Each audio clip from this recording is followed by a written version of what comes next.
வணக்கம். செய்திகள் வாசிப்பது சரவணா. திருப்பத்தூர் நீதிமன்றத்திற்கு இரண்டாவது முறையாக வெடிகுண்டல் மிரட்டல் விடுத்த மர்ம நபரால் பரபரப்பு. திருப்பத்தூர் மாவட்டம் திருப்பத்தூர் ரயில்வே ஸ்டேஷன் சாலையில் ஒருங்கிணைந்த மாவட்ட நீதிமன்றம் அமைந்துள்ளது.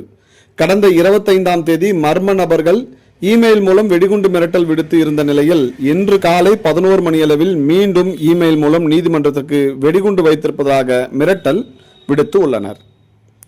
இதனால் நீதிமன்ற வளாகத்தில் பணிபுரிந்திருந்த அனைத்து நிலை ஊழியர்களும் மற்றும் வழக்கறிஞர்கள் வெளியேற்றப்பட்டனர்.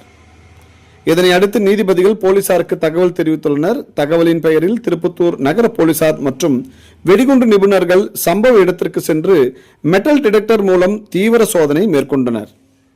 பின்னர் வேலூரில் இருந்து மோப்பனாய் ரீட்டாவை வரவழைத்து நீதிமன்றம் மற்றும் நீதிபதிகள் ஓய்வு அறை, நீதிமன்ற வளாகம் உள்ளிட்ட இடங்களிலும் சோதனை செய்தனர். தொடர்ந்து இரண்டாவது முறையாக திருப்பத்தூர் மாவட்டம் நீதிமன்றத்திற்கு இமெயில் மூலம் வெடிகுண்டு மிரட்டல் விடுத்த நபர் மீது நடவடிக்கை எடுக்க வேண்டும் என நீதிமன்றத்தில் பணிபுரியும் ஊழியர்கள், வழக்கறிஞர்கள் கோரிக்கை விடுத்துள்ளனர். செய்திகளுக்காக விமல் ராஜ்.